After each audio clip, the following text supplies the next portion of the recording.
السلام علیکم ورحمۃ اللہ وبرکاتہ۔ الحمد للہ وکفی وسلام علی عباده الذین اصطفى اما بعد اعوذ باللہ من الشیطان الرجیم بسم اللہ الرحمن الرحیم وتلک الایام نداولها بین الناس وقال تعالی عسى ان تکرهوا شیئا وهو خیر لکم وعسى ان تحبوا شیئا وهو شر لکم واللہ یعلم وانتم لا تعلمون صدق اللہ العظیم۔ عزیزان محترم، گزشتہ جمعہ کے اندر جس عنوان پر بات ہوئی تھی آپ سب کے علم میں وہ بات ہوگی۔ گزشتہ جمعہ کے اندر وقف بورڈ کے متعلق میں نے گفتگو آپ کے سامنے کیا تھا، چونکہ ہمارے اکابرین کی طرف سے یہ حکم ہے مسلم پرسنل لا بورڈ کی جانب سے ائمہ حضرات وقف بورڈ کے متعلق جمعے میں عوام کو اس عنوان سے متعارف کرائیں۔ تو گزشتہ جمعہ کے اندر بہت ساری باتیں آ چکی تھی، اور گزشتہ جمعہ میں اور اس جمعہ میں فرق بھی بہت ہے۔ ہمارے ملک کے اندر کورٹ کے الگ الگ درجے ہیں، اور اس ملک کو جمہوری ملک اسی لیے کہا جاتا ہے۔ کسی بھی بل کو اگر لوک سبھا اور راجیہ سبھا میں پاس کرنے کے بعد پھر صدر جمہوریہ سے گزرتے ہوئے عوام کو اگر پسند نہیں آتا پھر وہ کورٹ سے رجوع کر سکتے ہیں، یعنی جس سمودائے کے خلاف بل پاس ہوا ہے ان سمودائے کے لوگوں کو اگر وہ قانون وہ بل پاس نہیں سمجھ میں آتا تو وہ اس کے حق میں اپنی بات کو منوانے کے لیے کورٹ کے ذریعے سے رجوع کر سکتے ہیں۔ تو ہمارے اکابرین نے میں نے گزشتہ جمعہ کے اندر جو بتایا تھا کہ دو راستوں کو اپنایا ہے، ایک راستہ ہے قانونی اور ایک راستہ ہے جمہوری۔ جمہوری راستہ ہے احتجاج جو سروں کو گنا جاتا ہے، قانونی راستہ ہے عدالت کورٹ کے ذریعے سے جو لوگ علم والے ہیں باشعور مسلمان ہیں وہ سارے کے سارے لوگ اس بات کو جانتے ہوں گے کہ کورٹ کا گزشتہ کل جو فیصلہ آیا ہے وہ مسلمانوں کے لیے بہت راحت کا ہے، بہت عافیت والا ہے۔ سپریم کورٹ نے پہلے تو ہائی کورٹ جانے کے لیے کہا گیا تھا، لیکن سپریم کورٹ نے یہ بات جو وقف بورڈ میں بہت معنی رکھتی ہے، وقف بائی یوزر، اس کو نکار دیا ہے، اس کو ختم کر دیا ہے کہ وقف بائی یوزر کو اس کو کیسے ختم کر سکتے ہیں آپ۔ اس سے بہت سارے جو ہمارے برادران وطن ہیں ان کے ذہن میں یہ جو بات بیٹھائی گئی ہے، ان کو یہ لگتا ہے کہ وقف بورڈ یہ حکومت کی طرف سے دیا گیا ہے، نہ نہرو نے دیا ہے، نہ کانگریسیوں نے دیا ہے، نہ کسی حکومت کا رحم و کرم کا معاملہ ہے۔ یہ وقف بورڈ جو زمینیں ہیں جو اس کو وقف بورڈ سنبھالتی ہے وہ ہمارے آباء و اجداد نے ہمارے لیے وقف کیا ہے۔ یہ گزشتہ جمعہ کے اندر یہ بات آ چکی تھی۔ تو دو تین باتوں پہ جو سپریم کورٹ نے مہر لگائی ہے وہ دو تین باتیں بہت اہم ہیں، اور اس پہ مہر لگنی بہت ضروری تھی۔ ہمارا یہ ملک بہت خوبصورت ملک ہے، اس ملک کے اندر اپنی بات کو منوانے کے لیے الگ الگ انداز سے لوگ اپنی بات کو منوا سکتے ہیں۔ تو میرے دوستو، بہت سارے مسلمان اور بڑے بڑے دانشوران، پڑھے لکھے لوگ، وہ لوگ یہ بات کہتے ہیں کہ مسلمانوں کو زیادہ سے زیادہ خیر کے کام میں حصہ لینا چاہیے، بڑھ چڑھ کے جیسے RSS کے لوگ دن رات کام کرتے ہیں ویسے کرنا چاہیے۔ تو ایسے کم عقل لوگوں کو یہ بات بتانی چاہیے کہ اس ملک کے اندر ہزاروں کی تعداد میں مدارس ہیں، مساجد ہیں، مکاتب ہیں، خانقاہیں ہیں، مراکز ہیں، درگاہیں ہیں۔ ان تمام کے اخراجات گورنمنٹ نہیں اٹھاتی، ان تمام کے اخراجات ایک عام مسلمان اٹھاتا ہے۔ وہ ایک عام مسلمان جو اٹھاتا ہے وہ اپنی جیب کے خرچ سے اٹھاتا ہے۔ جتنا مسلمانوں کا خرچ کرنے کا جذبہ ہے دوسری قوموں میں وہ جذبہ نہیں ملے گا۔ جتنا مسلمان فی سبیل اللہ خرچ کرتا ہے اتنا دوسری قوموں میں اس کا تصور بھی نہیں ہے۔ جتنا مسلمان اللہ کو خوش کرنے کے لیے اپنے پیسے کو اللہ کے راستے میں بہاتا ہے، دوسرے قوموں میں اس کا تصور آ ہی نہیں سکتا۔ اس لیے کہ مسلمان اگر خرچ کرتا ہے تو وہ اس کا خرچ کرنے کی جو نیت ہوتی ہے وہ اس بات کی نیت ہوتی ہے کہ اللہ ہم سے راضی ہو جائے اور کل آخرت میں مجھے مرنے کے بعد اس کا بدل مجھے ملے گا۔ اس نیت سے مسلمان خرچ کرتا ہے، کوئی نام و نمود نہیں، کوئی شہرت نہیں، کوئی دکھلاوا نہیں، کوئی سوشل میڈیا پہ اپنے آپ کو لائک پانے کے لیے نہیں کرتا۔ جیب سے جمعے کی نماز پڑھنے آتا ہے، چندہ نکال کر جھولی میں کتنا ڈالتا ہے وہ تو ڈالنے والا ہی جانتا ہے اور اللہ جانتا ہے، اس کا بندہ جانتا ہے اور اللہ جانتا ہے۔ تو جتنا مسلمان رفاہی کاموں میں اور بھلائی والے کاموں میں خرچ کرتا ہے اتنا کوئی دوسری قوم کے لوگ نہیں کرتے۔ اب وقف بورڈ میں بہت سارے لوگ یہ بات کرتے ہیں کہ وقف بورڈ کو چاہیے کہ زمینوں کو مسلمانوں کے لیے کام کرنے کے لیے آگے بڑھائے اور مسلمانوں کی فلاح بہبود کے لیے، مسلمانوں کی کامیابی کے لیے، مسلمانوں کی تعلیم کے لیے، مسلمانوں کے روزگار کے لیے اس کے لیے کام کرنا چاہیے، ہونا چاہیے۔ یقیناً یہ بات تو ہے، صحیح بات ہے، کیونکہ وقف بورڈ کے بعد جتنی زمینیں ہیں اتنا سرکاری ایک ایسا ڈپارٹمنٹ چھوڑ دیا جائے اتنا زمینیں ان کے پاس نہیں ہے، اور دوسری قوموں کے پاس یا دوسرے لوگوں کے پاس۔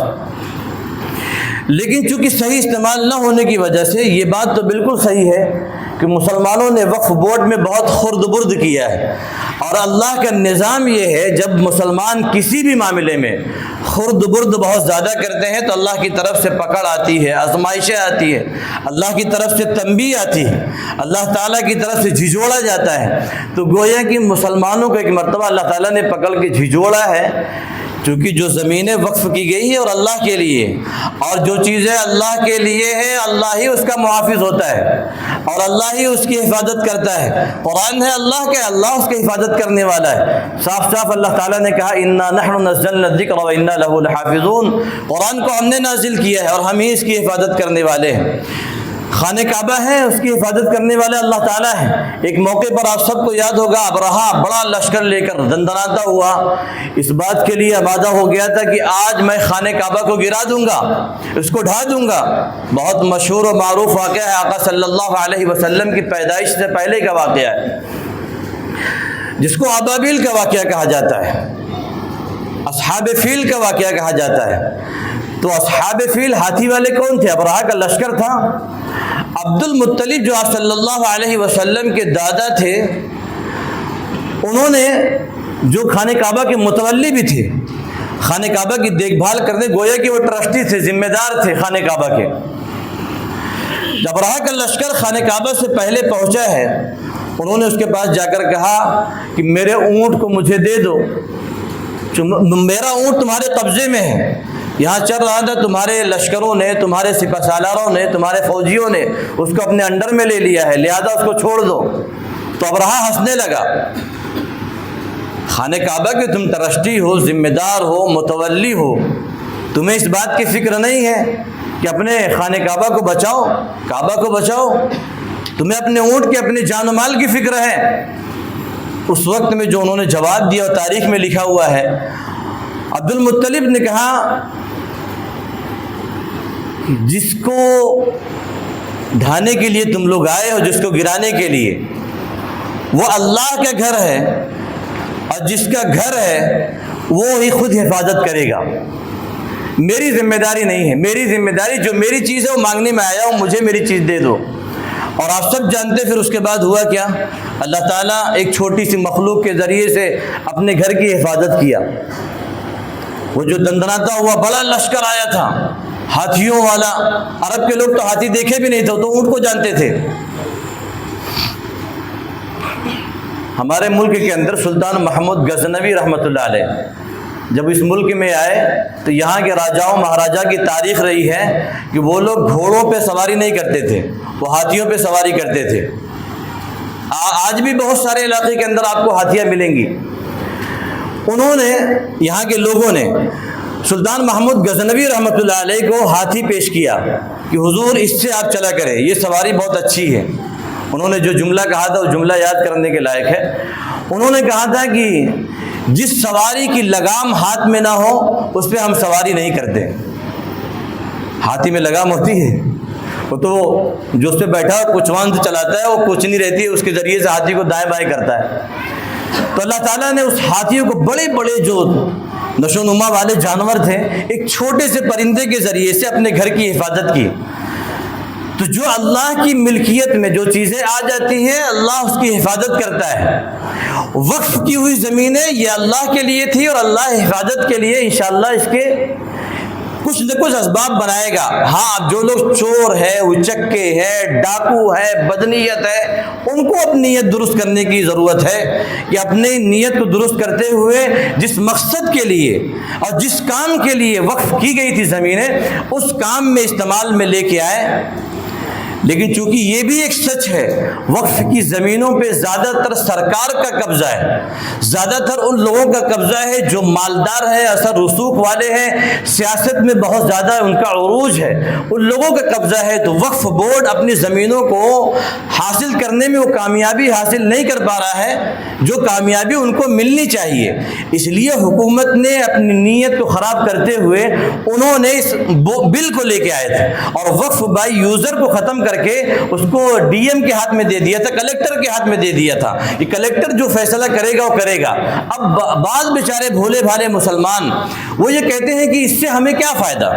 بھئی وقف بورڈ سے پہلے بھی نہیں فائدہ تھا اور بل آنے کے بعد بھی کوئی فائدہ ہم کو نہیں ہونے والا ہے، تو ہمارا کوئی نقصان بھی نہیں ہے۔ میں گزشتہ جمعہ میں بھی اس پہ بات کیا تھا، آج بھی میں بتا دوں اشارتاً، اس سے سب سے بڑا نقصان یہ ہے جیسے مثال کے طور پہ کسی صاحب نے مسجد خریدی، جیسے الیاس بھائی نے مسجد خریدی، زمین خرید لیا انہوں نے، ان کے نام یہ مسجد کی زمین رجسٹرڈ ہے، بھائی الیاس شیخ صاحب نے اتنے بائی اتنے کی زمین یہ خرید کر مسجد کے لیے وقف کر دیا، مسجد کو دے دیا۔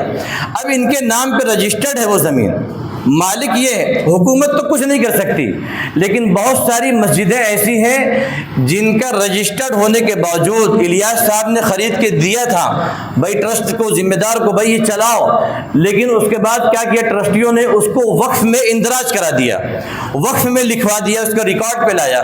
تو وقف کے جو لوگ ہیں وہ باقاعدہ آڈٹ تیار کرتے ہیں اور حکومت کو پیش کرتے ہیں، وہ اپنے پاس ریکارڈ رکھتے ہیں آڈٹ کے ذریعے سے اور ان کے ریکارڈ میں وہ چیز رہتی ہے۔ تو وقف میں خریدی ہوئی زمین باقاعدہ ایک آدمی نے اپنے پیسے کو لگا کر اس کو ٹرسٹیوں نے وہاں اندراج کرا دیا، اندراج کرانے کے بعد اب جو نیا قانون آیا ہے، نئی بل پیش ہوئی جو ترمیم ہوئی ہے، اس میں گورنمنٹ کبھی بھی لے سکتی ہے اس زمین کو، اس مسجد کو۔ تو اس میں سب سے بڑا جو خطرہ ہے ہماری مدارس کا ہے، ہمارے مساجد کا ہے، ہمارے مکاتب کا ہے۔ اور جیسے ہمارے مغلوں نے، ہمارے بادشاہوں نے، ان لوگوں نے جو بڑی بڑی مسجدیں بنائی ہیں، ان مسجدوں کے کوئی کاغذات نہیں ہیں، ان مسجدوں کا کوئی ریکارڈ نہیں ہے کاغذی طور پر۔ نئے بل میں یہ قانون پاس کیا گیا ہے کہ ان مسجدوں کا جن کا ریکارڈ نہیں ہے وہ حکومت لے سکتی ہے۔ تو ہمارا سب سے بڑا نقصان یہ ہے کہ ہماری جو دھارمک جگہیں ہیں، جو مذہبی جگہیں ہیں، جو مذہبی مراکز ہیں، خانقاہیں ہیں، ان کو سب سے بڑا نقصان پہنچنے کا خدشہ ہے۔ اس لیے ہمارے علماء اور مسلم پرسنل لاء بورڈ کے لوگ کمر باندھ کے کھڑے ہوئے، جمعیت العلماء کے لوگ کمر باندھ کے کھڑے ہوئے کہ نہیں بھائی اس سے تو ہماری مذہبی شناخت تو ختم ہو جائے گی۔ یہی وجہ ہے کہ سپریم کورٹ نے بھی اس پہ پھٹکار لگائی کہ کسی بھی مذہبی معاملے میں آرٹیکل 25, 24, 26 ان میں مداخلت آپ نہیں کر سکتے، ان کا اپنا پرسنل معاملہ ہے۔ اور جس طریقے سے مسلمانوں کا پرسنل معاملہ ہے ویسے ہی دیگر مذہب والوں کا بھی پرسنل معاملہ ہے۔ تو ہمارے یہاں یہ تصور ہے میرے دوستوں کہ ہم زیادہ سے زیادہ خیر کے کام میں آگے بڑھ کے حصہ لیتے ہیں۔ اور عرب ممالک میں آپ جائیں گے، عربوں کے یہاں جتنی بھی چیز ہے، چونکہ وہاں عرب حکومت ہے، اسلامی حکومت ہے، اسلامی سلطنت ہونے کی وجہ سے جتنی بھی چیزیں اوقاف کی ہے اس سے حکومت اتنا فائدہ عوام کو پہنچا رہی ہے کہ آج بھی وہ چیزیں عوام کو فائدہ پہنچ رہی ہے۔ ایک آدمی ہے ابھی حال ہی میں ان کا انتقال ہوا، یہ واقعہ دو نظریے سے سنیے۔ ایک تو یہ کہ بس سخاوت پہ اللہ تعالیٰ بہت زیادہ اجر و انعام دیتے ہیں، دوسرے یہ کہ جو چیزیں وقف کی جاتی ہیں وہ ہمارے لیے بھی فائدہ مند ہیں، عوام کے لیے بھی فائدہ مند ہیں۔ سلیمان عبد الملک الراجحی، آپ جائیں گے جب عرب کے اندر مکہ مکرمہ میں جو لوگ گئے ہوں گے ان لوگوں نے دیکھا ہوگا الراجحی کے نام سے بینک بہت سارے، الراجحی کے نام سے ہوٹل بہت سارے، الراجحی کے نام سے ہاسپٹل بہت سارے۔ یہ سلیمان عبد الملک الراجحی، ابھی حال ہی میں رمضان میں ان کا انتقال ہوا ہے۔ یہ اللہ کے بندے جس گھرانے میں اپنی آنکھ کھولے تھے وہ گھرانہ نہایت غریب تھا۔ غربت کا یہ عالم تھا کہ جس کلاس میں پڑھتے تھے، جس اسکول میں پڑھتے تھے، وہ ایک مرتبہ سلیکشن ہوا ان کا کہ بھائی یہ سلیکشن کی بنیاد یہ رہی کہ آپ کو 1 ریال آپ کو لا کے جمع کرنا پڑے گا، چونکہ آپ پوزیشن بہت اچھی حاصل کیے ہیں، نمبرات بڑے اچھے لے کے آئے ہیں، اور نمبرات حاصل کرنے کے بعد آپ اگر 1 ریال لا کے جمع کریں گے تو آپ کو اس گروہ میں کمپٹیشن جو اسکول میں قائم ہونے والا تھا اس میں آپ کو حصہ دار بنا دیا جائے گا۔ تو سلیمان بن عبد الملک الراجحی، یہ واقعہ بہت پرانا نہیں بتا رہا ہوں میں، یہ حال ہی میں ابھی رمضان میں ان کا انتقال ہوا ہے۔ وہ دوڑتے ہوئے چھوٹے بچے تھے، اپنے گھر گئے، والدین سے کہا کہ مجھے 1 ریال دے دیجئے۔ اور عرب میں ایک دور ایسا گزرا ہے کہ عرب میں اتنی غربت تھی تو تیل نکلنے کے بعد اب جا کے اللہ تعالیٰ نے اتنی فروانی دے دی۔ 1959 اور 1940 اور 60 کی تاریخ پڑھیں گے کہ عربوں کی غربت کا یہ عالم تھا کہ جو حاجی حج کرنے جاتے تھے، جو کھانے، جو کیلے، جو فروٹ کھا کے پھینک دیتے تھے، بچا کچا ہوا عرب کے بچے وہ اٹھا کے کھاتے تھے۔ ان کی اتنی غربت کا یہ عالم تھا۔ اس زمانے میں انہوں نے بھاگتے ہوئے اپنے والدین کے پاس جب گئے تو والدین نے کہا کہ ہمارے پاس 1 ریال نہیں ہے کہ ہم 1 ریال تم کو دے دے، ہمارے پاس اتنا پیسہ۔ بڑے مایوس ہو کے واپس آئے اور اپنے استاد کے پاس پہنچے۔ استاد نے کچھ سوالات کیے ان سے، سوالات کا انہوں نے جواب دیا۔ استاد اتنا خوش ہوئے بطور انعام، جیسے ہوتا ہے نا کوئی بچہ سورت سنا دیتا ہے، کوئی بچہ کچھ پڑھ کے سنا دیتا ہے، ہم خوش ہو جاتے ہیں، اس کو انعام دیتے ہیں، اور انعام دینے کا مقصد یہ ہوتا ہے اس بچے کے اندر حوصلہ افزائی، اور ہونا بھی چاہیے۔ کبھی کبھی استاد کو یہ کام کرنا چاہیے، بچوں کے اندر حوصلہ افزائی پیدا کرنی چاہیے۔ تو انہوں نے جب 1 ریال سلیمان عبد الملک الراجحی کو دیا، وہ اتنا خوش ہوئے اور خوشی سے دوڑتے ہوئے آفس میں گئے اور 1 ریال انہوں نے جمع کرایا اور ان کا نام اس گروہ میں شامل کر لیا گیا جو کمپٹیشن میں تھا۔ اور ہوتا گیا، یہ وقت گزرتا گیا، تعلیم بھی مکمل ہو گئی۔ تعلیم مکمل کرنے کے بعد انہوں نے الراجحی کے نام سے ایک بینک انہوں نے نافذ کیا عرب کے اندر، اسلامک بینک۔ ایک برانچ سے دوسری برانچ، تیسری برانچ، چوتھی برانچ، یہ برانچ بڑھتی گئی، اور اللہ تعالیٰ نے اتنا مال دیا، اتنی فروانی دی ان کو، اتنا پیسہ دیا کہ پورے عرب میں ایک پہچان بن گئی، ان کی ایک شخصیت بن گئی ہے کہ ہاں کوئی سلیمان عبد الملک الراجحی کوئی ہے مالدار آدمی۔ ایک مرتبہ اپنی گاڑی سے گزر رہے تھے، گاڑی سے گزرتے ہوئے انہوں نے دیکھا کہ ہمارے وہ استاد جنہوں نے ایک زمانے میں مجھے 1 روپیہ دیا تھا، وہ اپنی سائیکل سے جا رہے ہیں اور پسینے سے شرابور ہیں۔ میرے دوستوں، ہم سب کے بھی استاد ہوں گے، ہم نے کہیں نہ کہیں بیٹھ کے الف با پڑھا ہوگا، اعوذ باللہ بسم اللہ سیکھا ہوگا۔ کیا کبھی ہم تصور کرتے ہیں کہ آج جنہوں نے مجھے اس مقام پر لا کے کھڑا کیا، جنہوں نے مجھے اعوذ باللہ بسم اللہ سکھایا، نماز میں ثنا پڑھنا سکھایا، نماز کی رکعتوں کو سکھایا اور جنازے کی نماز پڑھنا سکھایا، آج وہ کس حالت میں ہوں گے، کہاں ہوں گے؟ کبھی ہم نے تصور کیا ان کے بارے میں؟ کبھی سوچا ان کے بارے میں کہ خیریت لی ہے ان کی؟ ان کو احساس ہوا اپنے استاد کو دیکھنے کے بعد، 1 ریال ان کو یاد آیا۔ جس انسان کے پاس فوٹی کوڑی بھی نہ ہو اس کے لیے 1 روپیہ بھی بہت ہوتا ہے۔ اپنے استاد کے پاس گاڑی بہت تیزی سے لے کے گئے اور گاڑی سے فوراً باہر نکلے، سلام کیا، مصافحہ کیا، گلے سے لگایا، پیروں میں ان کے سوجن تھی، اور کہا سائیکل آپ یہیں کھڑی کریے، آپ میرے ساتھ گاڑی میں چلیے۔ انہوں نے کہا بیٹا مجھے کہاں لے جا رہے ہیں، مجھے کچھ کام ہے۔ کہا مجھے بھی کچھ کام ہے آپ سے، آپ بیٹھیے پہلے گاڑی میں۔ اور گاڑی میں بیٹھانے کے بعد وہ استاد کی قدر و قیمت اور 1 روپیہ جو انہوں نے دیا تھا اس کی قدر و قیمت ان کی نظر میں تھی، وہ لے کے گئے ہیں۔ اور گاڑی کچھ دور چلنے کے بعد ایک جگہ کھڑی کیا انہوں نے، شاندار بنگلہ، شاندار گاڑی اور نوکر چاکر سب کھڑے تھے وہاں پہ۔